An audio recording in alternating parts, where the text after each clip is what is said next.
Welcome again to the Prizefights podcast, where we keep tabs on the big bouts. I'm Josh, and today we talk about Mayweather versus Cotto.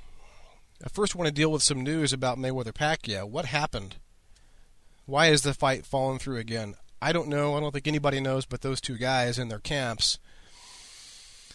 Mayweather, by the way, has called out Pacquiao before when he, I believe, knew that his opponent couldn't fight.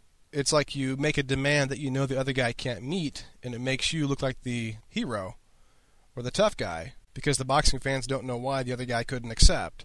Remember the blood tests. Before Pacquiao, Mayweather was on the docket. Mayweather had never required Olympic-style blood testing from any of his opponents. I think it was 40 fights. Why the need all of a sudden for blood? And he knew about Pacquiao's aversion to needles and his sensitivity to blood. Pacquiao lost a second fight to one of the fights to Eric Morales because he had to give blood a couple nights before the fight, and in his mind he felt like that's why he lost the fight. And I believe Mayweather knew that, and he used that leverage to his advantage, called out Pacquiao, hey, let's do it, but take the blood tests. Pacquiao, of course, wasn't on board at that point. I think he's changed his mind.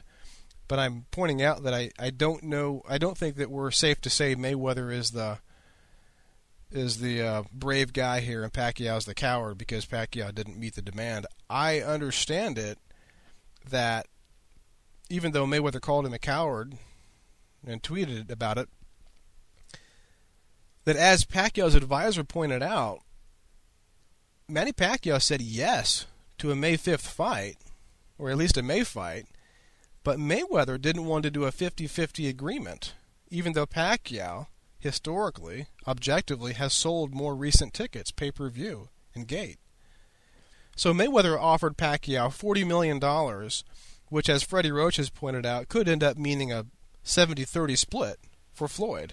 Now, how is that fair? And when offered a 45, check this out, when offered a 45-45 split, with the winner taking the extra 10, Mayweather turns it down. So who's ducking whom?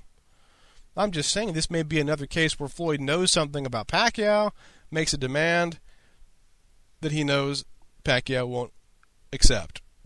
And why would you ever think that your opponent, who has sold more tickets than you recently, is going to take 40% of the purse? Well, anyhow, Mayweather ended up picking the next biggest ticket out there, which is Puerto Rican star Miguel Cotto, whom I absolutely love. Cotto is probably my favorite fighter because, one, he's a great guy. He's a great human. Two, he has a great resume. The guy doesn't duck anybody. He takes the biggest fights wherever they are, and I really appreciate that. That's the same reason I appreciate Mosley. Yeah, you have losses on your record when you pick the best fighters, but that's what happens. You fight the best, you lose. But boxing fans want to see that. They want to see a strong resume rather than a big bank account. I love Miguel Cotto for that. And plus, he's a good boxer. Absolutely love the work that Emmanuel Stewart did with him a year or so ago. I think that his jab is much better from that, and his footwork is really, really good. Watch Miguel Cotto in his last few fights. He's just picking apart people. What he did to Margarito was quite exceptional, not only in that he avenged that controversial loss, which took some nerve, but he did it like a boxing professional. Just picked him apart, used footwork, used a jab, got in, got out, attacked the right eye of Margarito. Good job, Cotto. I also believe, as I mentioned in a previous podcast, that I think Cotto has a bigger chance in this fight than most people are giving him. In the end, if you stick my nose in the mud and say pick a fighter, I would never pick against Mayweather. I even think he would beat Pacquiao. I think that Mayweather is too good, and in the end, he finds a way to figure you out and beat you. He's what Richard Dwyer calls a adaptive reactive fighter. I love that term. Floyd Mayweather is an adaptive reactive fighter. That's why he's undefeated, because that God-given gift has been given to him like I haven't seen given to a fighter in quite some time. But anyhow, I think that Cotto has a chance because he's a pressure fighter. Those are the guys that seem to give Mayweather a problem, at least for a few rounds. If you remember the Castillo-Juan fight, which many people, including the announce team, thought was won by Luis Castillo. Watch that fight on YouTube. Watch when Michael Buffer calls the winner, and look at Floyd's reaction. Even Floyd did not expect to win that fight. He got punished. He got punished hard to the body, and he got punished hard to the body in the late rounds. That's why I like Cotto. He has the best left hook to the body in the business. Not only at 147, 154. I don't find a better boxer that has a nice, pure pound-for-pound left hook to the body. And he, as I mentioned, is a pressure fighter who gets better toward the end of fights. People often criticize Cotto because it takes a while for him to warm up.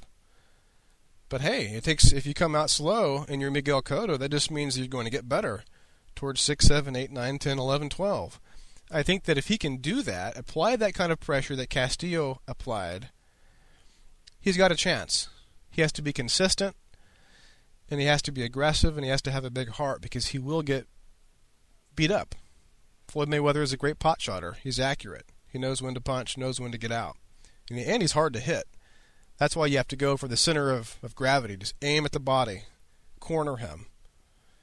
You have to use ring generalship, which Cotto has. Put all that together, do it for 12 rounds, and you have a chance. It's not an easy task. It's quite a tall order. But we mentioned Castillo, and look at Oscar De La Hoya too, who also earned a split decision loss, but he got a split decision, and he did it from what? Offense, aggression, 12 rounds of it, left hook to the body. Again, it's these pressure punishers that trouble Floyd Mayweather. And Ricky Hatton, too, as many people know, was in that fight for 5 or 6 rounds. He got frustrated because of the referee's involvement and other things, and once you get out of it mentally, you're done against Floyd Mayweather. Once he got frustrated, Floyd picked him apart and made him look like an amateur. But what we saw from the first 5, 6 rounds from Hatton was an effective tactic, which I believe Castillo and Oscar used as well, and which Miguel Cotto needs to use. And remember that Cotto is every bit as smart and seasoned as Oscar, and he has more ring intelligence than Hatton and Castillo. I think he has a chance. And one last thing about Cotto, even though he's been down, we've seen him go down in fights, he has a tremendous chin. He finishes fights. It was a TKO stoppage by the referee in the Margarito fight, and it was his corner who stopped. I think it was the referee who stopped it as well against Pacquiao. The guy is going to be there at the end because he has a resilient chin. He's got to keep punching. He's got to keep the aggression. But again, I still think that Floyd, and this is a bit of a challenge to Miguel Cotto, who will never listen to this podcast, but even if he does, Miguel, this is a challenge to you. Mayweather's going to find a way to pick you apart, as he has everyone else. I think this fight goes the distance for a Mayweather decision. Could be a split decision like the Oscar fight, or it could be a knockout for Cotto. That's less likely, but that's the other thing that could happen. Either one of those scenarios. I also want to mention this, that the Mayweather-Cotto fight is going to do, as many people are predicting, a lot better than the upcoming Pacquiao-Bradley fight. And that's because Cotto is a lot bigger name than Timothy Bradley is, a lot bigger.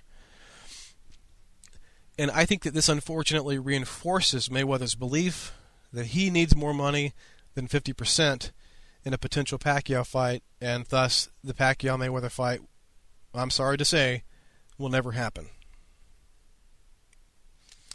Well, thanks for listening to this Prizefights podcast. In our next edition, we'll be talking about the Pacquiao-Bradley fight. Thanks.